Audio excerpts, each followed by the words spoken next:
सर्वेभ्यो नमः। देववाणी संस्कृतम YouTube channel में आप सभी संस्कृत प्रेमियों का हार्दिक अभिनंदन। मित्रों, संपूर्ण व्याकरण प्रत्ययमाला की हमारी सीरीज चल रही है और इस सीरीज में अभी तक हमने कई कक्षाएं पढ़ा दी हैं। आपको 5 कक्षाएं पढ़ा दी। कृत्य प्रत्यय चल रहे हैं और आज हमारा जो 7 कृत्य प्रत्यय थे उनमें अंतिम कृत्य प्रत्यय शेष है, उसे आज पढ़ें। ठीक है। यदि आपने पीछे की वीडियो नहीं देखी है तो पहले देख लीजिएगा, प्लेलिस्ट हमने बना दी है। ठीक है। हमारे आज मैं आपको रिपीट कर देता हूं फिर। जो कृत्य प्रत्यय हमारे 7 थे, एक था तव्यत, दूसरा तव्य,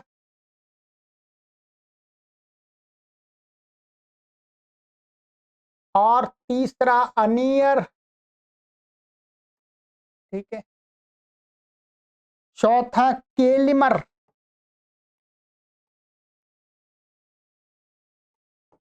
और पांचवा था यत प्रत्यय, और छठवां था क्यप प्रत्यय।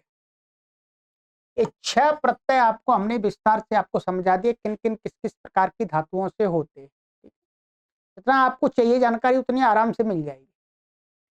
अब अंतिम प्रत्यय हमारा शेष है इसमें कृत्य प्रत्यय वाले में अण्यत प्रत्यय। ये बहुत महत्वपूर्ण प्रत्यय है। इन सभी प्रत्ययों में महत्वपूर्ण तो सभी हैं। ठीक है। अण्यत प्रत्यय, अण्यत प्रत्यय का ता हटा देते हैं और अण भी हटा देते हैं। इसका भी क्या बचता है? या बचता है। यत का भी यह बचता है, क्यप का भी यह बचता है, और इसका भी यह बचता है। तो आपको यदि शंका हो कि जब सबका यह बचता है तो एक ही प्रत्यय बना देंगे, नहीं। प्रत्यय में बचता यह है, परंतु इसमें ये अलग अलग लगाए हुए हैं। इनसे जो शब्द बनते हैं वो अलग अलग प्रकार के बनते हैं। ठीक है। इसलिए बेशक यह बचे, कोई परेशानी नहीं है। अब अण्यत प्रत्यय है, ध्यान रखेंगे। अण्यत प्रत्यय करने वाला एक सूत्र है, उसको आप अवश्य ही याद कर ले। ठीक है। सूत्र इसका है महर्षि पाणिनि का रे हलोर्ण्यत।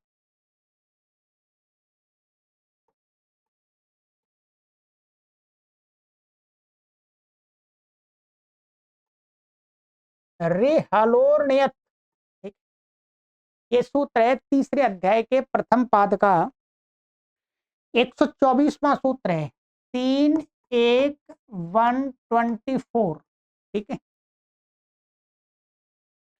ये कहता है, अच्छा हलो, हला नहीं हलो है, भूल गया लिखने में। रे हलोर्ण्यत ऐसा है।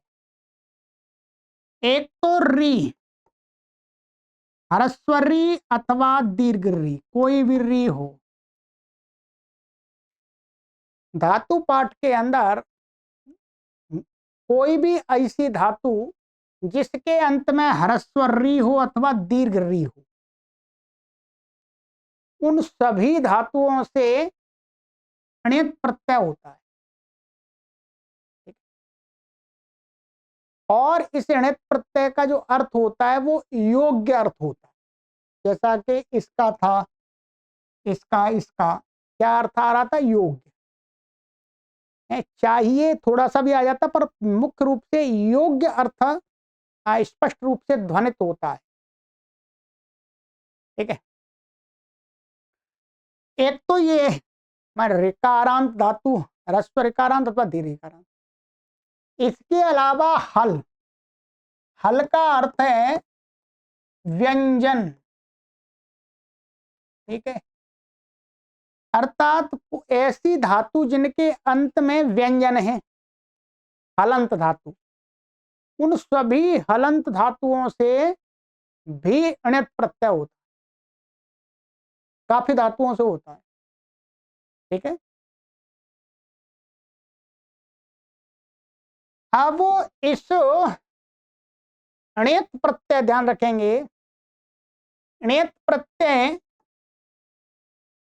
के रहते हुए धातुओं में, माने कुछ कुछ धातुओं में कुछ परिवर्तन होते हैं, ठीक है। उन परिवर्तनों को मैं बता देता हूं, फिर कुछ उदाहरण देंगे आप। यदि ऋकारांत धातु है कोई, क्या है, री वर्ण वाली धातु है, चाहे दीर्घ है चाहे ह्रस्व है, तो उस री को अण्यत प्रत्यय लगाएंगे तो री नहीं रहता, उसको क्या हो जाता है, आर हो जाता है। या री को क्या हो जाता है, आर। केवल री वर्ण को आर माने वृद्धि, जिसको बोलते हैं वृद्धि हो जाती है। ये एक आप नियम ध्यान रखेंगे, कोई भी ऋणांत धातु लाएंगे तो उसको क्या हो जाएगा, आर हो जाएगा। जैसे जैसे आप मानिएगा ये क्री धातु है, बहुत प्रसिद्ध है, क्री धातु ऋकारांत है, ह्रस्व ऋकारांत, इससे अण्यत प्रत्यय आ गया ये। तो अब यहाँ पर अण्यत है तो इसको वृद्धि हो जाती है, सूत्र है उसके, तो वृद्धि इसको आर होगी, आर को क्या बन जाएगा, ये कार, तो क्या बन जाएगा, कार्य बन गया। कार्य माने करने योग्य, योग्य अर्थ है कार्य, उसी को बोलते हैं करने योग्य। अब इस शब्द के रूप भी तीनों लिंगों में चलेंगे। स्त्रीलिंग में वो पुल्लिंग में राम के समान, स्त्रीलिंग में रमा के समान, और नपुंसक लिंग में गृह के समान। और ये कर्मवाच्य और भाववाच्य में ही इसका प्रयोग होगा, कर्तृवाच्य में नहीं होगा, ठीक है। क्या है, कर्तृवाच्य में इसका प्रयोग नहीं होगा। प्रायः करके प्रत्यंत शब्द वाक्यों के अंदर विशेषण रूप में प्रयोग आते हैं, विशेषण के रूप में प्रयोग होता है, एक ये ध्यान रखेंगे। तो ये भी सकर्मक धातुओं से जब अण्यत प्रत्यय करेंगे तो उसका प्रयोग कर्मवाच्य में होगा, और अकर्मक से करेंगे तो भाववाच्य में होगा। ये सामान्य सा था। इस प्रकार से कोई भी धातु ले लेंगे आप, रेकारांत। इसके अलावा हलंत धातुओं में, क्या है, हलंत धातुओं में यदि अंतिम वर्ण से पूर्व में यदि आ है तो अंत में तो हल आएगा, उससे पूर्व वाला वर्ण यदि ह्रस्व आ है, ह्रस्व आ, तो उसको क्या कर देते हैं, आ कर देंगे, इसको भी आ कर देंगे, आ हो जाएगा आपका। जैसे मानिएगा ये पठ धातु है, हलंत है ये। अब यहां पर हम अण्यत लाएंगे तो इसको क्या हो जाएगा, आ हो जाएगा, क्या हो जाएगा, पाठ्य। पाठ्य माने पढ़ने योग्य, ठीक है। तो यदि किसी धातु भी, कोई भी धातु हलंत है, उसके अंतिम हल से पूर्ण में यदि पूर्व में यदि आ आता है रस्व, तो उसको दीर्घ कर लेना।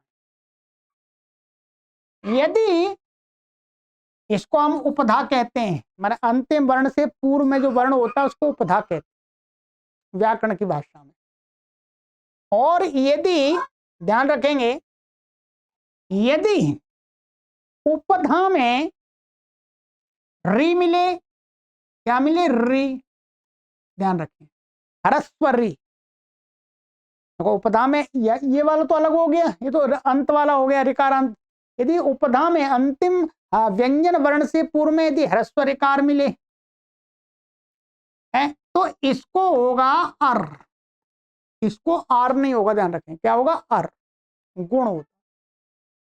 और यदि उपधा में माने अंतिम वर्ण से पूर्व में यदि ये ह्रस्व ई मिले, ह्रस्व ई, दीर्घ की बात नहीं यहां पर, तो इसको होगा ए। और यदि ह्रस्व अंतिम वर्ण से पूर्व में ह्रस्व ऊ मिले तो इसको होगा ओ। ये बस यही मिलते हैं। इसके अलावा कोई दूसरा वर्ण होगा, री भी बता दिया मैंने आपको पहले ही, तो ई उ री ऐसा कह सकते हैं। यदि ए होगा तो ए ही रहेगा, ओ होगा तो ओ ही रहेगा, फिर उसमें कोई परिवर्तन नहीं है। ठीक है,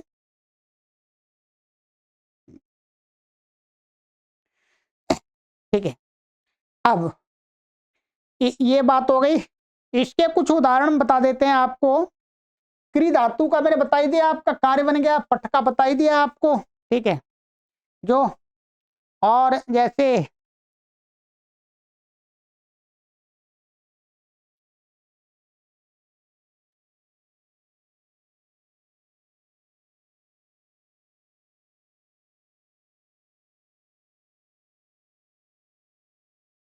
तो ये अभी तो उदाहरण इसमें इतना, हाँ बहुत सारे होंगे धातु, आप देखने पड़ेंगे हमें। ठीक है, तो इकार उपधा वाली, इकार उपधा वाली जैसे खिद हमने ले ली।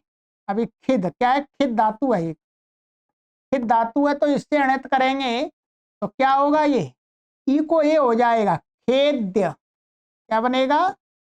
खेद्य, ऐसा बनेगा खेद्य। ठीक है, इसी प्रकार से और भी ले सकते हैं आप। और जैसे भुज धातु ले ली, भुज, ऊ वाला ले रहे हैं भुज, भुज, भुज से अणित करेंगे तो इसको क्या हो जाएगा? ओ हो जाएगा, भोज्य, ऐसा हो जाता है। ठीक है, तो ऐसे ही रिकारांत की आप ले लीजिएगा, और भी कुछ होंगे रिकारांत की, देखना पड़ेगा धातु पाठ में, तो रिकारांत का भी हो जाएगा। ठीक है,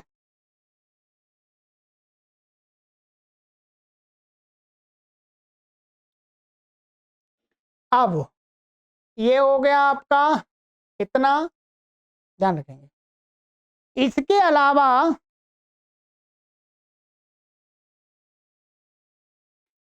अलावा एक दो धातु ऐसी हैं जिनमें कुछ परिवर्तन होता है। जैसे एक ये धातु को मैंने बताया मृज। ठीक है, मृज, यदि मृज धातु से णित प्रत्यय लाएंगे तो यहां पर कुछ विशेष कार्य हो जाता है। विशेष ये हो जाता है, यहां पर इसको अर नहीं होगा, जो मैंने अर बताया था, केवल मृज की बात कर रहा हूं, ध्यान रखेंगे।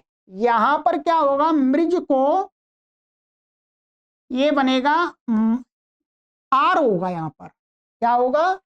आर होगा, ये वाला मार, ये मार्ज बनेगा। क्या बनेगा? ये मार्ग बनता है वास्तव में, ये ऐसा बनता है मार्ग, या री को आर हो जाता है, और सूत्रों से जो ज को ग हो जाता है। ये भी ध्यान रखेंगे। यदि किसी धातु के अंत में ज है उससे अणित प्रत्यय करेंगे तो ज को क्या हो जाएगा? ग हो जाएगा। कुछ धातुओं को नहीं होता, प्राय करके हो जाता है। ठीक है, यदि यहां पर छ होगा, तो छ को क हो जाता है। क्या हो जाता है? छ को क हो जाता है। जैसे जैसे पच धातु है, पच में हम णित करते हैं तो क्या होता है? यहां पर ये तो आ हो जाएगा, इसको पा, और च को क्या हो जाएगा? क हो जाएगा, पाक्य, ये ऐसा हो जाता है। ठीक है, क्या हो जाता है? ये पाक्य, ये प्रयोग बनता है। पर हर ये केवल इसकी जानकारी रखें, ज को ग हो जाएगा हमेशा, और च को क हो जाएगा। कुछ धातुओं को नहीं होता है, कुछ को नहीं होता है, जैसे कुछ गिनी चुनी उनको नहीं होता है। जैसे यहां पर था, यहां पर इसको भोज्य बना, क्या है? भोज्य, और भोग्य भी बनता है, इसका भोग्य भी बनता है। तो वो व्याकरण की प्रक्रिया हो गई, उतना नहीं जाएंगे अभी इसमें। प्रत्यय, ये प्रत्यय वास्तव में बस इस प्रकार से होता है। ठीक है, इसके अलावा इसके अलावा अच्छा एक ये भी बता देता हूं, एक ऋकारांत ऋकार उपधा वाली वृष धातु थी, वृष। वृष से यदि अणित करेंगे तो क्या हो जाएगा, मैंने बताया था इसको री को अर होगा तो क्या बनेगा, ये वर्ष। क्या है, वर्ष बनेगा, ये ध्यान रखेंगे। ये हो गया। एक भारिया शब्द होता है, भारिया, भ्री धातु से अणित करते हैं, भारिया पत्नी को बोलते हैं। तो भ्री को यहां पर क्या हो जाता, आर हो जाता है, भार्य। और स्त्रीलिंग में इसका राम के रमा के समान बनता है तो भारिया बन जाता है। माने भरण पोषण करने योग्य जो स्त्री होती है उसको भार्या कहा जाता है, पत्नी का भरण पोषण की व्यवस्था करनी पड़ती है। ठीक है, तो ये संस्कृत का शब्द का अर्थ बता रहा हूं मैं आपको। एक तो ये प्रकार हो गया, इसके अलावा जो उकारांत धातु है, क्या उकारांत में उवर्णांत, ह्रस्व उवर्णांत अथवा दीर्घ उवर्णांत मान उ अंत में जिनके, उन धातुओं से विशेष स्थिति में अणित प्रत्यय होता है। जब इन धातुओं से तब होता है जब आवश्यक अर्थ माने योग्य आवश्यक इस प्रकार का अर्थ प्रतीत हो रहा हो। ठीक, जो योग्य है वो अवश्य हो, तब इस प्रकार की उकारांत धातुओं से, ह्रस्व उकारांत दीर्घ उकारांत धातुओं से अणित प्रत्यय हो जाता है। अणित होने के बाद क्या होता है, इसको और इसको दोनों को औ हो जाएगा, औ औ होने के बाद में फिर इसको आब हो जाता है, ये ध्यान रखेंगे। अणित के बाद में पहले औ होता है वृद्धि, फिर इसको आब होगा निश्चित रूप से। जैसे मैं एक दो धातु बता देता हूं आपको, जैसे है श्रु धातु है, क्या है श्रु, ये श्रु। अब इसको श्रु का अर्थ होता है श्रवण करना, तो अवश्य श्रवण करने योग्य ये अर्थ होगा, तो इससे अणित प्रत्यय कर देंगे। सूत्र है इसके लिए ओरावश्यके, क्या सूत्र है, ओरावश्यके, ये सूत्र है। वर्णांत धातुओं से आवश्यक अर्थ प्रतीत हो रहा हो तो अणित प्रत्यय कर लेना चाहिए। अब यहां पर हम अणित करेंगे तो पहले तो क्या होगा, इसको औ होगा श्रऊ, और फिर ये होगा यह। अब हमेशा इसको नित्य ही औ नहीं रहेगा, इसको आब हो जाएगा, या संधि हो जाती है, संधि का सूत्र लग जाता है, यहाँ एच अवयवन लगता है, यहाँ दूसरा सूत्र लगता है। ठीक है, तो इसको आब होकर के बन जाता है श्राव्य। क्या बन गया, श्राव्य। श्राव्य का अर्थ है अवश्य श्रवण करने योग्य, सुनने योग्य। ठीक है, इसी प्रकार से और धातु है, जैसे पु धातु है पवित्र करने अर्थ में, तो पु धातु से अणित करते हैं तो क्या बन जाता है, पौ पाव्य बनता है। ये क्या बनता है, पाव्य, अवश्य पवित्र करने योग्य। ठीक है, ऐसे ही एक लू धातु है, ये दीर्घ, अच्छा यू धातु है, यू लेते हैं, यू यू ह्रस्व ले ली मैंने, यू अर्थ है मिश्रण अर्थ में, तो अवश्य मिलाने योग्य ऐसा अर्थ होगा तो इससे क्या हो जाएगा, अणित हो जाएगा। क्या हो जाएगा, अणित। ये मैं लिख रहा हूं यहाँ पर, ये केवल अकेला ही लिख दिया है, हट नहीं है, तो यहाँ पर भी औ हो जाएगा इसको और आब हो जाएगा याव्य। याव्य का अर्थ है अवश्य मिश्रण करने योग्य, मिलाने योग्य। ठीक है, तो ये है। ठीक है, तो इतनी धातुओं से अणित प्रत्यय, माने ये तो काफी धातु आ जाएंगी, इसमें बहुत सारी आ जाएंगी, हजारों की संख्या में आ जाएंगी। 2000 में से आधी से अधिक धातुएं आपकी ऐसी होंगी जिनसे अणित प्रत्यय करके हम प्रयोग करते हैं। ठीक है, अब आप धातुओं की शर्त बता दिए और आप उनका शब्द बना सकते हैं आराम से। ठीक है, चलिएगा, तो अब हमारे पूरे कृत प्रत्यय कंप्लीट हो गए। अब आगे और दूसरे प्रत्यय लेके आएंगे, जो ये कैसे हैं? कृत प्रत्यय हैं और कृत भी हैं। कैसे? कृत कृत्य, ये कृत कृत्य प्रत्यय हैं। अब इसके आगे लाएंगे कृत प्रत्यय, अकेले केवल कृत है उनका नाम, कृत्य नहीं है वो। तो ध्यान रखेंगे कृत प्रत्यय कितने होते हैं? 7। तब्यत, तब्य, अनियर, केलिमर और यत, क्यप, ण्यत। ठीक है, चलिएगा मिलते हैं। वैसे आपको क्रम से पढ़ना है तो पूरी बाकायदा हमने कोर्स तैयार कर दिया है, सभी सूत्रों के अर्थों का 4000 सूत्रों का पूरा कोर्स बना दिया।